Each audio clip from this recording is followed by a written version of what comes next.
Assalamualaikum warahmatullahi wabarakatuh dan selamat sejahtera. Saya Rosniza binti Saleh, pegawai SIFC Plus dari Pejabat Pendidikan Daerah Manjung Perak. Hari ini saya ingin berkongsi tentang keberkesanan pendekatan pembelajaran berasaskan minda untuk meningkatkan kemahiran komunikasi bahasa Melayu pelajar tingkatan 4 di Manjung Perak. Komunikasi merupakan salah satu daripada 5 elemen kemahiran pembelajaran abad 21 yang perlu dikuasai oleh pelajar. Penguasaan kemahiran abad 21 merupakan nadi untuk guru meningkatkan kualiti pengajaran agar selari dengan pembangunan pendidikan semasa. Kepentingan berkaitan dengan kualiti pengajaran guru, sikap dan minat pelajar diakui penting dalam memupuk kemahiran berkomunikasi sesuatu bahasa.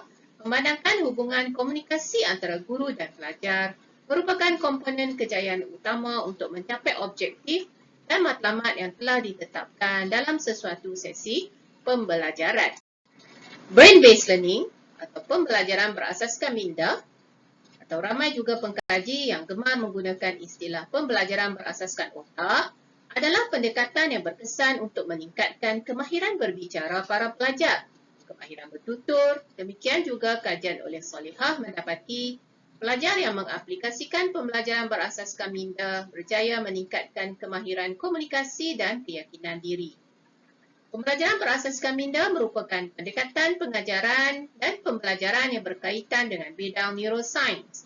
Ia merupakan pengetahuan asas berdasarkan kajian tentang otak yang disepadukan dengan amalan pendidikan dalam bilik darjah menggabungkan antara minda, otak dan pendidikan.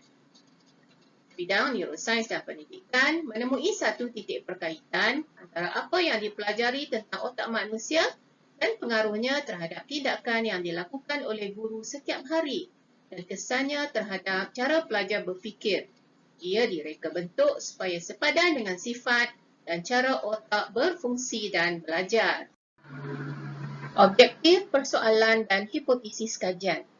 Objektif yang pertama kajian ini ialah mengesan keberkesanan pendekatan pembelajaran berasaskan minda terhadap kemahiran komunikasi pelajar tingkatan 4 dalam subjek Bahasa Melayu. Objektif yang kedua, membantu guru mengukur kemahiran komunikasi pelajar menerusi subjek Bahasa Melayu. Persoalan kajian, apakah terdapat perbezaan yang signifikan dari segi kemahiran komunikasi antara pelajar yang didedahkan dengan pendekatan pengajaran berasaskan minda dengan pelajar yang menerima pengajaran secara konvensional? Hipotesis null, tidak terdapat perbezaan yang signifikan dari segi skor ujian pasca terhadap kemahiran komunikasi antara pelajar yang didedahkan dengan pendekatan pengajaran berasaskan minda dengan pelajar yang menerima pengajaran yang konvensional. Kajian dilaksanakan di sebuah sekolah menengah di daerah Manjung Perak. Dua kumpulan pelajar terlibat, seramai 60 orang dari dua buah kelas yang berumur antara 16 hingga 17 tahun, merupakan pelajar tingkatan 4. Satu kumpulan eksperimen iaitu seramai 30 orang dan satu lagi ialah kumpulan kawalan seramai 30 orang. Dua orang guru bahasa Melayu yang mengajar kelas terlibat turut menyertai kajian ini secara sukarela. Kaedah kajian ialah kaedah kuasai eksperimen dan analisis data menggunakan ujian Independent Sample T-Test SPSS version 26. Instrumen kajian. Kajian kuantitatif ini menggunakan instrumen soal selidik kemahiran komunikasi pelajar yang diubah suai dan dibina berdasarkan buku KIT PAK21 dan dokumen DSKP BM KSSM. Instrumen yang dibina disemak oleh 4 orang pakar dan mendapat kesahan kandungan perkali 0.74 atau 74%. Instrumen yang telah disahkan kandungannya melalui kajian rintis. Kajian rintis dilaksanakan dengan melibatkan 30 orang pelajar dari sebuah sekolah. Untuk mendapatkan konsistensi dalaman, kita menggunakan ujian alfa Cronbach kebolehpercayaan instrumen. Untuk instrumen ini ialah nilai alfa 0.70. Seperti mana dikatakan oleh Muhammad Majid, dan Chua Yuan Piao, nilai alfa antara 0.60 hingga 0.80 adalah diterima. Instrumen yang sudah siap dibina ini bersedia untuk kita uji pada kajian eksperimen yang akan kita laksanakan. Dapatan kajian ujian pra. Berdasarkan data ujian pra, kumpulan eksperimen dan kumpulan kawalan mencatatkan skor min yang hampir setara. Data dikumpulkan menggunakan instrumen soal selidik kemahiran komunikasi pelajar. Berdasarkan jadual 1A, skor min bagi kumpulan eksperimen ialah 2.84, manakala skor min bagi kumpulan kawalan ialah 2.96. Berdasarkan data ujian ini, perbezaan skor min bagi kedua-dua kumpulan adalah tiada perbezaan yang signifikan, menunjukkan bahawa kemahiran komunikasi kedua-dua kumpulan adalah setara. Intervensi. Apabila telah mendapat keputusan dalam ujian pra, maka guru dibimbing untuk melakukan intervensi. Iaitu, intervensi ini melibatkan satu proses bimbingan mengajar menggunakan rancangan pengajaran yang telah disediakan. Menggunakan 5 langkah pengajaran berasaskan minda sebelum mereka menggunakan contoh tersebut dalam sesi pengajaran dan pembelajaran yang sebenar. Sesi pengajaran dan pembelajaran bahasa Melayu yang dilaksanakan ialah selama 4 minggu, berangkumi 4 tema yang diambil dari buku teks tingkatan 4 PM KSSM. Apakah 5 langkah pengajaran berasaskan minda? 5 langkah tersebut ialah kita mulakan dengan langkah pertama, iaitu pengaktifan atau inisiasi minda. Guru memulakan sesi pengajaran dengan mengaktifkan ingatan dan pengetahuan sedia ada pelajar. Di sini kita lihat bagaimana pentingnya pembelajaran bermakna ini difahami oleh guru untuk dia membolehkan pelajar mengaktifkan ingatan dan minda mereka sebelum mereka mula mendalami sesuatu topik yang akan diajar. Kemudian, langkah kedua ialah imersi minda. Pada peringkat ini, pelajar ditenggelamkan dengan pelbagai maklumat berkaitan dengan isi pelajaran. Guru perlu menyediakan bahan bantuan mengajar yang sesuai.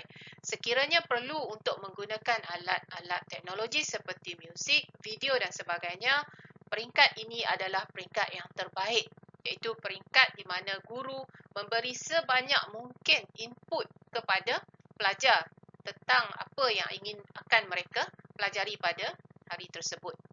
Jadi apabila mereka sudah bersedia, minda mereka sudah bersedia, maka langkah kedua guru mula memberi pelbagai input untuk mendedahkan mereka dengan kandungan pelajaran pada hari tersebut. Barulah menuju kepada langkah ketiga, kita panggil sebagai penjaringan melalui pembelajaran aktif atau active learning. Aktiviti pembelajaran penyelesaian masalah. Guru mula memberi tugasan-tugasan dan meminta pelajar melakukan aktiviti-aktiviti penyelesaian masalah.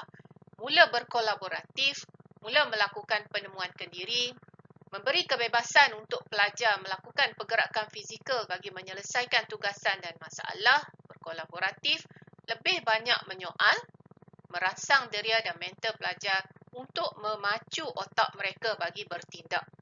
Pada peringkat ini, kita panggil sebagai peringkat kemuncak dalam sesuatu sesi pengajaran tersebut.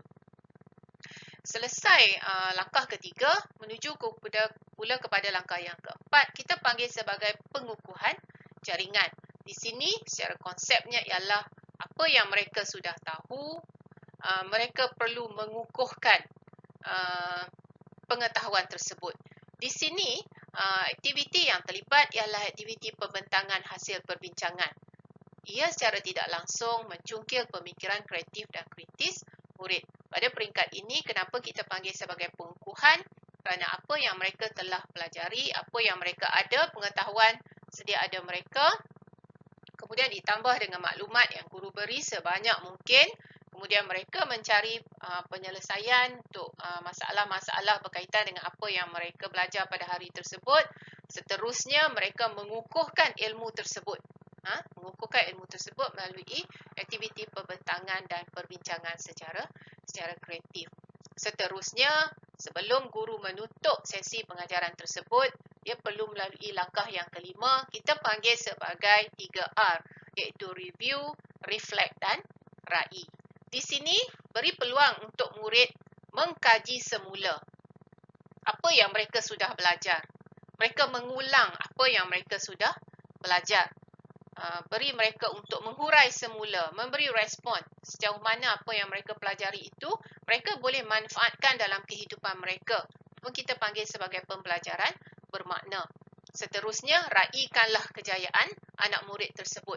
Apa yang mereka telah selesai dalam 1 jam tersebut, raikan dengan kejayaan-kejayaan yang memberikan kenangan manis untuk mereka, supaya apa yang mereka pelajar tersebut kekal dalam ruang ingatan jangka panjang mereka.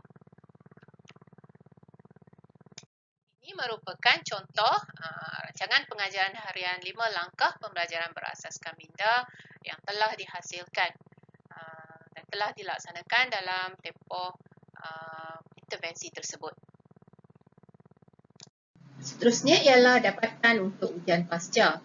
Selepas 4 minggu, kumpulan eksperimen melaksanakan sesi pengajaran menggunakan 5 langkah PBM dan kumpulan kawalan menerima pengajaran menggunakan kaedah konvensional.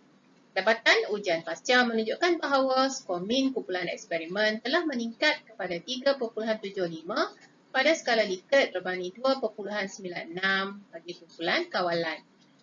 Jadi nilai perbezaan min 0.80 menunjukkan bahawa pelajar kumpulan eksperimen berupaya menguasai kemahiran komunikasi dengan lebih baik berbanding pelajar kumpulan kawalan.